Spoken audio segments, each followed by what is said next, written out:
Hi everyone, Assalamu alaikum. എല്ലാവർക്കും ലിനൂസ് പ്ലാനറ്റിൻ്റെ പുതിയൊരു എപ്പിസോഡിലേക്ക് ഹൃദ്യമായ സ്വാഗതം. ഞാൻ ഡയറ്റീഷ്യൻ ലിൻഷ. അപ്പോൾ ഞാൻ ഇന്ന് നിങ്ങൾക്കായിട്ട് എത്തിയിട്ടുള്ള ടോപ്പിക്കാണ് നമ്മൾ ബോഡി ഓർഡർ ആൻഡ് ഫുഡ്. അതായത് നമ്മുടെ ശരീരഗന്ധവും ഭക്ഷണവും തമ്മിൽ എന്തെങ്കിലും റിലേഷൻ ഉണ്ടോ, ഉണ്ടെങ്കിൽ നമ്മൾ ബോഡി ഓർഡറിനെ അതെങ്ങനെ ഭക്ഷണം സ്വാധീനിക്കുന്നു, അത് നമുക്ക് എങ്ങനെ മാറ്റാൻ പറ്റും, നമ്മൾ ബാഡ് ബോഡി ഓർഡർ അല്ലെങ്കിൽ bad body smell, over sweating, ഇതൊക്കെ എങ്ങനെ മാറ്റാൻ പറ്റും എന്നുള്ള ഒരു ടോപ്പിക്കായിട്ടാണ് ഇന്ന് ഞാൻ നിങ്ങൾക്ക് മുമ്പിൽ എത്തിയിട്ടുള്ളത്. അപ്പോൾ യൂഷ്വലി നമുക്ക് സമ്മർ സീസണിലാണ് കേട്ടോ ഇങ്ങനത്തെ ക്വയറീസ് കൂടുന്നത്. ചില ആളുകൾ സീസണൊന്നുമില്ല അവർക്ക്, റെയിനി സീസൺ ആണെങ്കിലും അവർ സ്വെറ്റ് ചെയ്യും, അവർക്ക് ഭയങ്കര ബാഡ് സ്വെറ്റ് സ്മെല്ലാകുമ്പോൾ നമുക്ക് പൊതുവേ ആൾക്കൂട്ടത്തിൽ പോകാനും അതുപോലെ തന്നെ ജോലി ചെയ്യുന്ന ഇടങ്ങളിൽ പോകാനും ഒക്കെ നമുക്കൊരു സെൽഫ് എസ്റ്റീം അല്ലെങ്കിൽ ഒരു കോൺഫിഡൻസ് കുറക്കുന്ന ഒരു ഘടകമാണ് ഈ ബോഡി ഓർഡർ എന്ന് പറയുന്നത്. നമ്മൾ ഈ ബോഡി ഓർഡറിനെ മെയിൻലി 3 ഫാക്ടേഴ്സാണ് ഇഫക്റ്റ് ചെയ്യുന്നത്. ആദ്യത്തെ ഫാക്ടർ എന്ന് പറഞ്ഞാൽ നമ്മുടെ ജെനറ്റിക്സ്, നമ്മുടെ ജീൻ ടൈപ്പ്. ലൈക്ക് ചില ആളുകൾ ഫാമിലി ആയിട്ട് തന്നെ ഭയങ്കര സ്വെറ്റ് സ്മെല്ലുള്ള ആളുകളായിരിക്കും. അടുത്തതാണ് നമ്മുടെ ഹെൽത്ത് പ്രോബ്ലംസ്, എന്തെങ്കിലും ഹെൽത്ത് ഇഷ്യൂസ് ഉണ്ടെങ്കിൽ, നമുക്ക് എന്തെങ്കിലും പ്രത്യേകിച്ച് അസുഖങ്ങളുണ്ടെങ്കിൽ, ഇപ്പോൾ ലൈക്ക് ഫോർ എക്സാമ്പിൾ ഡയബറ്റീസ് ഉണ്ടാവുകയാണ്, നമ്മുടെ ബോഡിയിൽ കീറ്റോൺ ബോഡീസ് കൂടുതലുണ്ടാകുമ്പോൾ നമ്മളെ സ്വെറ്റിൻ്റെ ഒക്കെ സ്മെല്ലിന് അത് ഇഫക്റ്റ് ചെയ്യാനുള്ള ചാൻസ് ഉണ്ട്. അതുപോലെ തന്നെ തൈറോയ്ഡ് ഇഷ്യൂസ് ഉള്ള പേഷ്യൻസിന് നമ്മുടെ മെറ്റബോളിക് റേറ്റ് കൂടുമ്പോൾ നമ്മളെ ബോഡി ഓർഡറിനെയൊക്കെ അത് റിഫ്ലക്റ്റ് ചെയ്യാനുള്ള ചാൻസ് ഉണ്ട്.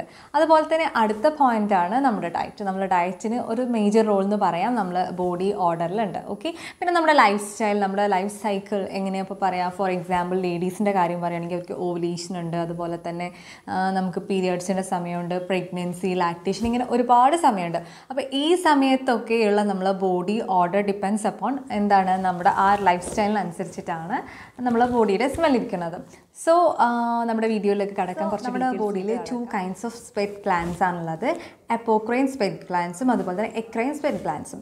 ഈ അപ്പോക്രൈൻ സ്വെറ്റ് ഗ്ലാൻസ് എന്ന് പറഞ്ഞാൽ ഇവ നമുക്ക് കാണപ്പെടാൻ പറ്റുന്നത് നമ്മുടെ ഐലിഡ്സിൽ കാണാം, അതുപോലെ തന്നെ ആംപിറ്റ്സ്, ജെനിറ്റൽ ഏരിയാസ്, ബ്രസ്റ്റ്, ഇങ്ങനെയുള്ള ഭാഗങ്ങളിലാണ് നമുക്ക് ഇത്തരത്തിലുള്ള സ്വെറ്റ് ഗ്ലാൻസിനെ കാണാൻ പറ്റുന്നത്. ഈ ഒരു സ്വെറ്റിംഗ് എന്ന് പറഞ്ഞാൽ കുറച്ചും കൂടി തിക്കർ ആയിരിക്കും, കുറച്ചും കൂടി ഫാറ്റി കണ്ടൻറ്റ് കൂടുതൽ ഉള്ളതായിരിക്കും ഈ ഒരു ഏരിയയിലുള്ള സ്വെറ്റിങ്സ് എന്ന് പറഞ്ഞാൽ. ഇത് മെയിൻലി പ്യൂബേർട്ടിക്ക് ശേഷം, അതായത് നമ്മൾ പ്രായപൂർത്തിയായതിനു ശേഷമാണ് നമുക്ക് ഇത്തരത്തിലുള്ള ഗ്ലാൻസ് ആക്ടിവേറ്റ് ആവുന്നത്. എക്രൈൻ സ്വെറ്റ് ഗ്ലാൻസ് എന്ന് വെച്ചാൽ നമ്മുടെ ശരീരത്തിൽ ഓൾ ഓവർ ദ ബോഡിയാണ്, ചെറിയ ചെറിയ സുഷിരങ്ങളായിട്ട് നമ്മളെ ബോഡിയിൽ നിന്ന് വിയർപ്പ് പൊടിയുന്ന ആ സ്വെറ്റ് ഗ്ലാൻഡ് എന്ന് പറഞ്ഞാൽ എക്രൈൻ സ്വെറ്റ് ഗ്ലാൻഡ് ആണ്. അപ്പോൾ നമുക്ക് ബേസിക്കലി മനസ്സിലാക്കേണ്ട കാര്യം ഇത്രയേ ഉള്ളൂ, ഇത്തരത്തിലുള്ള 2 ടൈപ്പ് സ്വെറ്റ് ഗ്ലാൻസ് ആണ് നമുക്കുള്ളത്. അപ്പോൾ മെയിൻലി നമ്മൾ എന്തെങ്കിലും ഭക്ഷണം കഴിക്കുമ്പോൾ, ഫോർ എക്സാമ്പിൾ ഗാർലിക്, അതുപോലെ തന്നെ വെളുത്തുള്ളി, അതുപോലെ തന്നെ നമ്മുടെ സവോള പോലുള്ള ഈ ഉള്ളി വർഗ്ഗത്തിലുള്ള ഒരു പങ്ക്ജൻ സ്മെല്ലാണല്ലോ അല്ലേ, നമുക്കറിയാം. കട്ട് ചെയ്യുമ്പോഴാണെങ്കിലും കയ്യിനൊരു സ്മെല്ലുണ്ട്. കഴിച്ച് കഴിഞ്ഞാലും നമ്മളെ ബോഡി ഈ ഒരു സ്മെല്ല് ഒരു 1 hourൻ്റെ ഉള്ളിൽ നമ്മളെ ബോഡി ഈ ഒരു അലിസിൻ എന്ന് പറഞ്ഞൊരു കോമ്പൗണ്ട് ഉണ്ട്. ഈ അലിസിൻ എന്ന് പറഞ്ഞ കോമ്പൗണ്ട് നല്ലൊരു ആൻറ്റി ഓക്സിഡൻ്റ് ആണ്. കാരണം നമ്മുടെ ബോഡീനെ ക്യാൻസറിൽ നിന്നൊക്കെ പ്രൊട്ടക്റ്റ് ചെയ്യാൻ സഹായിക്കുന്ന ഒരു ആൻറ്റി ഓക്സിഡൻ്റ് ആണ് ഈ അലിസിൻ. ബട്ട് ഈ അലിസിൻ നമ്മളെ ബോഡിയിൽ സൾഫർ കോമ്പൗണ്ട്സിനെ കൂട്ടി അത് സ്വെറ്റിലൂടെ പുറത്തേക്ക് സെക്രീറ്റ് ചെയ്യുമ്പോൾ നമ്മളെ സ്വെറ്റിന് ചീത്ത സ്മെല്ല്, അതായത് നമുക്ക് അട്രാക്റ്റീവ് അല്ലാത്ത ബോഡി സ്മെല്ല് ഉണ്ടാവാൻ കാരണമാണോ. അടുത്തത് പറയുമ്പോൾ നമ്മൾ ക്യാബേജ്, കോളിഫ്ലവർ ആ ഒരു കാറ്റഗറിയിൽപ്പെട്ട വെജിറ്റബിൾസ് കഴിക്കുന്ന സമയത്തും ഈ സൾഫർ കോമ്പൗണ്ട്സിൻ്റെ പ്രൊഡക്ഷൻ കൂടുന്നുണ്ട്. ഇത് നമ്മുടെ സ്വെറ്റിന് ബാഡ് ഓർഡർ, അതല്ലെങ്കിൽ അത്ര അൺപ്ലസൻറ്റ് അല്ലാത്തൊരു സ്മെല്ല് നൽകാൻ റീസൺ ആവുന്നു. പിന്നെ നമ്മൾ ഈ പൊതുവേ സ്റ്റഡീസൊക്കെ നമ്മൾ നോക്കുകയാണെങ്കിൽ നോൺ വെജ് ഐറ്റംസ് കഴിക്കുന്ന ആ ഒരു കാറ്റഗറി ഓഫ് ആളുകളെക്കാളും വെജിറ്റേറിയൻ ഡയറ്റ് എടുക്കുന്നവർ ബോഡി സ്മെല്ലാണ് എപ്പോഴും പ്ലസൻറ്റ്, അല്ലെങ്കിൽ എല്ലാവർക്കും അഡ്ജസ്റ്റബിൾ ആയിട്ടുള്ള എല്ലാവർക്കും ഇഷ്ടപ്പെടുന്ന ബോഡി ഓർഡർ എന്താണ്, നമ്മൾ ഈ നോൺ വെജ് ഐറ്റംസ് കഴിക്കാത്ത ആളുകൾക്കാണ് കൂടുതലായിട്ടും കാണപ്പെടുന്നത്, പ്രത്യേകിച്ചും റെഡ് മീറ്റ്. പിന്നെ ആൽക്കഹോളിക്കായ ആളുകളുടെ കാര്യം പറയേ വേണ്ട. നമ്മൾ ആൽക്കഹോളിക്കായ ആളുകൾ അടുത്തൂടെ പോകുമ്പോൾ നമുക്ക് മനസ്സിലാവും ഇവർ ആൽക്കഹോളിക്കാണ്. അതെങ്ങനെയാണ്, അവർ ആ സമയത്ത് ആൽക്കഹോൾ കഴിച്ചിരിക്കണം എന്നില്ല. അവർ ആൽക്കഹോൾ കഴിച്ചാൽ അവരുടെ ലിവർ ഇത് മെറ്റബോളൈസ് ചെയ്തിട്ട് അസറ്റിക് ആസിഡായിട്ട് സ്വെറ്റ് ഗ്ലാൻഡിലൂടെ പുറത്തേക്ക് വിടും. അപ്പോൾ നമുക്ക് അറിയാം വല്ലാത്തൊരു കുത്തുന്ന മണമാണ് ഈ ആൽക്കഹോളിക്കായിട്ട് ഉള്ള ആളുകളായിട്ടുള്ളത്, നമുക്ക് അടുത്ത് പോകുമ്പോൾ തന്നെ മനസ്സിലാവാൻ പറ്റും. പിന്നെ അടുത്ത പോയിന്റ് എന്ന് പറയുന്നത് നമ്മൾ ഈ ഫിഷ് ഓയിൽസ്, നമ്മളിപ്പം ഈ പ്രത്യേകിച്ചും ഒരുപാട് മീൻ കഴിക്കുന്ന ആളുകൾ, ഫോർ എക്സാമ്പിൾ എനിക്ക് സാഡിൻ, അതായത് മത്തി, ചാള എന്നൊക്കെ പറയും, ഈ മീൻ കഴിക്കാൻ ഇഷ്ടമില്ല. കാരണം എന്താണെന്ന് വെച്ചാൽ എനിക്ക് ചെറുപ്പം മുതലേ ഫീൽ ചെയ്യുന്ന കേട്ടോ, ന്യൂട്രീഷൻ പഠിച്ചിട്ടല്ല, ചെറുപ്പം മുതലേ ഫീൽ ചെയ്യുന്ന. ഇത് കഴിച്ച് കഴിഞ്ഞാൽ നമുക്ക് സ്വെറ്റിനാണെങ്കിലും എന്തിനാണെങ്കിലും ചുറ്റും നമ്മൾ തൊടുന്നതിനെല്ലാം ഇതിൻ്റെ ഒരു സ്മെല്ലായിട്ട് തോന്നും. പൊതുവേ എല്ലാവർക്കും ഭയങ്കര ഇഷ്ടമുള്ള ടേസ്റ്റി ആയിട്ടുള്ളൊരു ഫിഷാണ്. ബട്ട് പേഴ്സണലി എനിക്ക് ഇഷ്ടമില്ല. കാരണം എന്താണ്, ഇതിൻ്റെ സ്മെല്ല് കൊണ്ട്. അപ്പം ഇങ്ങനത്തെ ഈ ഫിഷ് ഓയിൽസ് അല്ലെങ്കിൽ ഫിഷ് ഓയിൽ ക്യാപ്സ്യൂൾസ് ഒക്കെ കഴിക്കുമ്പോൾ നമ്മളെ സ്വെറ്റിന് ഒരു നല്ല അൺപ്ലസൻറ്റ് സ്മെല്ല് വരാനുള്ള ഒരു ചാൻസ് ഉണ്ട്. ഓക്കെ, പിന്നെ കുറച്ചൊക്കെ നമ്മുടെ ലൈഫ് സ്റ്റൈലിനും കൂടി ഒരു ഇഫക്റ്റ് ഉണ്ട് കേട്ടോ. അപ്പം നമ്മൾ നന്നായിട്ട് വൃത്തിയുള്ള ആളാണെങ്കിൽ പേഴ്സണൽ ഹൈജീൻ, നമ്മൾ പേഴ്സണൽ ഹൈജീൻ എന്ന് പറയുമ്പോൾ കുറേ പോയിൻറ്റ്സ് ഉണ്ട് അതിൽ പറയാൻ. നമ്മൾ കുളിക്കുന്ന കാര്യം, അതെല്ലാവരും കുളിക്കുന്നുണ്ടാവും, 1-2 തവണ എല്ലാവരും കുളിക്കുന്നുണ്ടാവും, സ്റ്റിൽ സ്വെറ്റ് സ്മെല്ലുണ്ട്. അതിൻ്റെ കാര്യം എന്താണെന്ന് വെച്ചാൽ നമ്മൾ ആംപിറ്റ്സിൽ ഒക്കെ ഈ സ്വെറ്റിൻ്റെ സ്മെല്ല് വരാൻ കാരണം മെയിൻലി ബാക്ടീരിയാസ് അല്ലെങ്കിൽ എന്തെങ്കിലും ഫംഗസ് ഒക്കെ അവിടെ ഇരുന്നിട്ട് ഈ സ്വെറ്റിനെ ചീത്ത സ്മെല്ലാക്കി മാറ്റുകയാണ്. അപ്പോൾ നമ്മൾ മെയിൻ റീസൺ എന്ന് വെച്ചാൽ അവിടെ രോമം, അതായത് നമ്മൾ ആംപിറ്റ്സും അതുപോലെ തന്നെ നമ്മൾ ജെനിറ്റൽ ഏരിയാസിലേക്ക് നമ്മൾ ഹെയർ റിമൂവൽ പ്രോപ്പറായിട്ട് നമ്മൾ ചെയ്യണം. ഈ സമയത്ത് നമുക്ക് സ്മെല്ല് ഒരു പരിധി വരെ കുറയ്ക്കാൻ പറ്റും. പിന്നെ വാട്ടർ ഇൻടേക്ക്, വെള്ളം കുടിക്കുന്നത് കുറഞ്ഞു കഴിഞ്ഞാൽ നമ്മൾ സ്വെറ്റ് കോൺസെൻട്രേറ്റ് ചെയ്യും. നമുക്കറിയാം എന്തും കോൺസെൻട്രേറ്റഡ് ആകുമ്പോൾ അതിൻ്റെ സ്മെല്ല് ഭയങ്കര കൂടുതലാണ് അല്ലേ. പിന്നെ നമ്മൾ സ്വെറ്റ് ഇങ്ങനെ വെറ്റായി കിടക്കുന്ന സമയത്ത് അതിന് വലിയ മണമൊന്നുമില്ല. ഡ്രൈ ആകുമ്പോഴാണ് ഇതിൻ്റെ സ്മെല്ല് പുറത്തേക്ക് വരുന്നത്. സോ നമുക്ക് നന്നായിട്ട് വെള്ളം കുടിക്കുകയാണെങ്കിൽ നമുക്ക് ഈ സ്വെറ്റ് സ്മെല്ലിനെ ഒരു പരിധി വരെ കൺട്രോൾ ചെയ്യാൻ പറ്റും.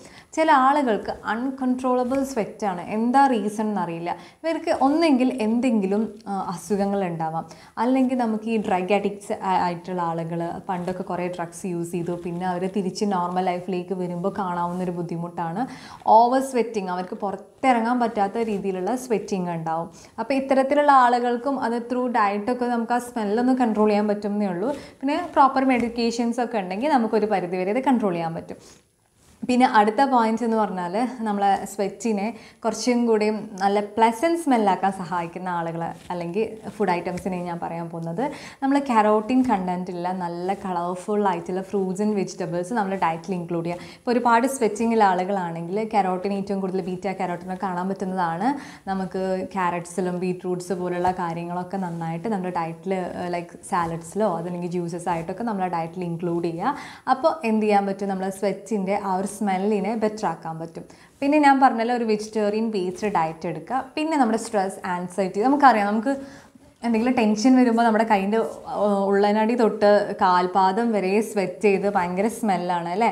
അപ്പോൾ എന്താണെന്ന് വെച്ചാൽ എല്ലാവർക്കും സ്മെല്ലില്ല, എന്നാലും സ്വെറ്റ് ചെയ്യുക. നമ്മൾ ആൻസൈറ്റി, സ്ട്രെസ് അതുപോലത്തെ കാര്യങ്ങളൊക്കെ കൂടുന്ന സമയത്ത് ഈ സ്വെറ്റിങ് എന്നുള്ള ഫിനോമിന കൂടും. അപ്പോൾ നമ്മൾ എന്ത് ചെയ്യുക, ഈ ഒരു ആൻസൈറ്റി അല്ലെങ്കിൽ സ്ട്രെസ്സൊക്കെ കുറയ്ക്കാനായിട്ട് എന്തെങ്കിലും മെഡിറ്റേഷൻ പോലെ യോഗ പോലെയുള്ള എന്തെങ്കിലും ഒക്കെ ഒരു തെറാപ്പീസ് ഒക്കെ യൂസ് ചെയ്ത് നമ്മളെ ബോഡിയിൽ ഈ സ്വെറ്റിങ് എന്നുള്ള പ്രോസസ്സിനെ ഒന്ന് മിനിമലാക്കാൻ ഇത് സഹായിക്കും. അപ്പോൾ ഇങ്ങനത്തെ കാര്യങ്ങളൊക്കെ നമ്മൾ പ്രാക്ടീസ് ചെയ്യാം. പിന്നെ നമുക്ക് ഈസി ആയിട്ട് ചെയ്യാൻ പറ്റിയ കാര്യമാണ് നമ്മൾ കുളി കഴിഞ്ഞ ശേഷം ഞാൻ പറഞ്ഞു നമ്മൾ ആംപിറ്റ്സിലൊക്കെ ഉള്ള ഈ ഒരു pH ലെവലൊക്കെയാണ് ബാക്ടീരിയാസിനൊക്കെ വളരാൻ സഹായിക്കുന്നത്. അങ്ങനെയാണ് സ്മെൽ ഉണ്ടാകുന്നത്. കുളി കഴിഞ്ഞ ശേഷം ചെറുനാരങ്ങ എടുത്ത് കട്ട് ചെയ്തിട്ട് അത് നന്നായിട്ട് നമ്മൾ ആംപിറ്റ്സിലൊക്കെ റബ്ബ് ചെയ്യുകയാണെങ്കിൽ നമുക്കൊരു പരിധി വരെ അവിടെ ആസിഡ് ആകുമ്പം അവിടുത്തെ pH മാറാനും സ്മെല്ലിനെ നമുക്കൊരു പരിധി വരെ കൺട്രോൾ ചെയ്യാനും പറ്റും. അതുപോലെ തന്നെ നമുക്ക് വീട്ടിൽ ഈസി ആയിട്ട് ചെയ്യാൻ പറ്റിയ കാര്യമാണ് നമ്മൾ കുളിക്കുന്ന വെള്ളത്തിൽ മുൾട്ടാണി മിട്ടി, അതായത് ലൈക്ക് മഡാണ്, കുറച്ചൊരു മെഡിസിനൽ കണ്ടൻസും അതുപോലെ തന്നെ ഒരുപാട് ന്യൂട്രിയൻസൊക്കെ അടങ്ങിയ മഡാണ്.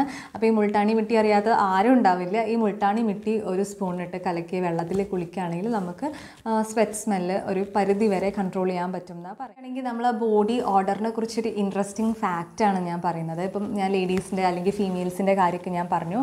ഈ ഒരു ഓവുലേഷൻ സമയത്തോടടുക്കുമ്പോഴേക്കും ഈ സ്ത്രീകൾ കുറച്ചും കൂടി അട്രാക്റ്റീവായിട്ടുള്ള അല്ലെങ്കിൽ നല്ല തരത്തിലുള്ള ബോഡി ഓർഡർ, അത് ബോഡി തന്നെ ഒരു നമ്മൾ ജന്മസിദ്ധമായ ഒരു കഴിവാണ്.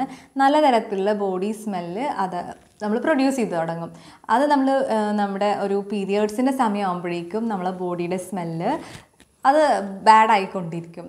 മിക്കവാറും പീരിയഡ്സിൻ്റെ സമയമാകുമ്പോൾ ലേഡീസൊക്കെ എപ്പോഴും ഫേസ് ചെയ്യുന്നൊരു പ്രോബ്ലമാണ് ബാഡ് ബോഡി ഓർഡർ. ഇനി ഈ ഒരു ചേഞ്ച് വരാൻ കാരണം നമ്മുടെ ഹോർമോൺ ചേഞ്ചസ് അതുപോലെ തന്നെ കുറേ നമ്മളെ ബോഡി മെറ്റബോളിക് ചേഞ്ചസ് വരുമ്പോഴും നമുക്ക് ഈ ഒരു സ്വെറ്റിൻ്റെ സ്മെല്ല് മാറാനുള്ള ചാൻസ് ഉണ്ട്. പിന്നെ എന്താണെന്ന് വെച്ചാൽ ഓവുലേഷൻ സമയത്ത് നമുക്ക് ഒരു പ്രഗ്നൻസി ആണല്ലോ നമ്മുടെ പ്രകൃതി നമുക്ക് പ്ലാൻ ചെയ്ത് തന്നത്, ഓവുലേഷൻ സമയത്ത് പ്രഗ്നൻ്റ് ആവണം എന്ന്. അതുകൊണ്ടാണ് നമ്മളെ ബോഡിക്ക് പ്ലസൻറ്റ് സ്മെല്ലാവുന്നതെന്ന് ചില സ്റ്റഡീസ് പറയുന്നുണ്ട്.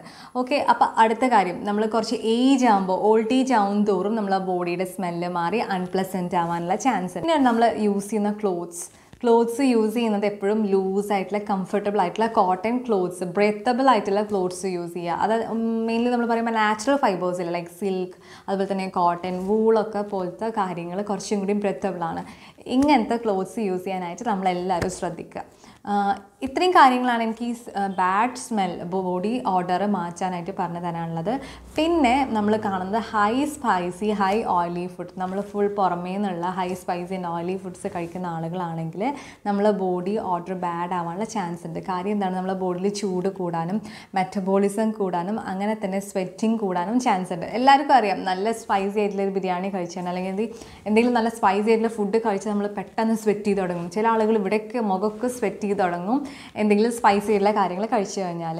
ഇങ്ങനെ സ്മെൽ പ്രൊഡ്യൂസ് ചെയ്യുന്ന ടെൻഡൻസിയുള്ള ആളുകളാണെങ്കിൽ അവരുടെ ബോഡി ഓർഡർ കൂട്ടാനും ഇത് കാരണമാകും. അപ്പോൾ നമ്മളെ ബോഡിയിൽ എപ്പോഴും സ്പൈസസിനൊക്കെ ഒന്ന് നോർമൽ ലെവലിൽ കൊണ്ടുപോവുക. ഒരുപാട് സ്പൈസി ആയിട്ടുള്ള കാര്യങ്ങൾ കഴിക്കാതിരിക്കുമ്പോൾ തന്നെ നമുക്ക് ഈ ബോഡി ഓർഡറിന് ഒരു ചെറിയ പാഞ്ഞ് ഞാൻ വിട്ടു പോയത് എന്താണെന്ന് വെച്ചാൽ, എൻ്റെ അടുത്ത് എപ്പോഴും ഈ ഞാൻ ലാസ്റ്റ് വർക്ക് ചെയ്തത് ഒരു മെറ്റേണിറ്റി ഹോസ്പിറ്റലിലാണ്.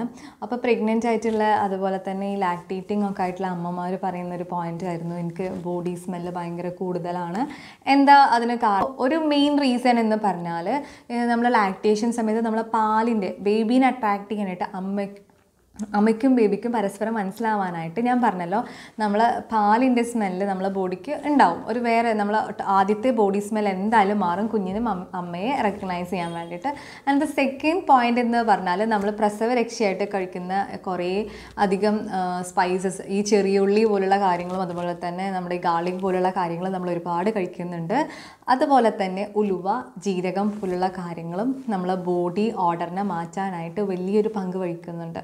സോ ഈ ഒരു ഫാക്ടർ കൊണ്ടാണ് നമ്മൾ ഈ ലാക്ടേറ്റിംഗ് സമയത്ത് നമ്മളെ ബോഡി ഓർഡറിൽ ചേഞ്ച് വരുന്നത്. അത് കുറച്ച് നാൾ കഴിയുമ്പോഴേക്കും എന്തായാലും ശരിയാവും. അമ്മമാർക്കും ശ്രദ്ധിക്കാൻ പറ്റിയ കാര്യം തന്നെയാണ്. ഒരുപാട് ഫ്രൂട്ട്സ് ആൻഡ് വെജിറ്റബിൾസും ഒക്കെ നമ്മുടെ ഡയറ്റിൽ ഇൻക്ലൂഡ് ചെയ്യുക. Minimum 2.5 to 3 litre of water എല്ലാവരും എടുക്കാനായിട്ട് ശ്രദ്ധിക്കുക. അപ്പോൾ എന്തായാലും ഈ ചാനൽ ഇഷ്ടപ്പെടുകയാണെങ്കിൽ സബ്സ്ക്രൈബ് ചെയ്യണം. നിങ്ങളുടെ ഫാമിലിക്കും ഫ്രണ്ട്സിനൊക്കെ ഒന്ന് ഷെയർ ചെയ്യുക എൻ്റെ ചാനൽ. ഞാൻ ഒരുപാട് യൂസ്ഫുൾ ആയിട്ടുള്ള വീഡിയോസൊക്കെ അപ്ലോഡ് ചെയ്യും. നിങ്ങൾക്ക് എന്തായാലും ഡയറ്റീഷ്യൻ കൺസൾട്ടേഷൻ എടുക്കുക എന്നിട്ട് അതിന് പോകാമെന്നൊക്കെ പറഞ്ഞാൽ ഈ ലോക്ക്ഡൗൺ ടൈമിൽ എല്ലാവർക്കും ബുദ്ധിമുട്ടാണല്ലോ. അപ്പോൾ എന്തായാലും ഈ ചാനൽ സബ്സ്ക്രൈബ് ചെയ്ത് ആ നോട്ടിഫിക്കേഷൻ ബട്ടണൊക്കെ ഒന്ന് അമർത്തി കഴിഞ്ഞാൽ നിങ്ങൾക്ക് ഇത് വീട്ടിലിരുന്ന് തന്നെ ഡയറ്റ് വീഡിയോസൊക്കെ അവൈലബിൾ ആവും. അപ്പോൾ ഞാൻ അടുത്ത ഒരു അട്രാക്റ്റീവ് വീഡിയോ ആയിട്ട് വരുമ്പോഴേക്കും എല്ലാവർക്കും എൻ്റെ നമസ്കാരം ആൻഡ് ബൈ ബൈ.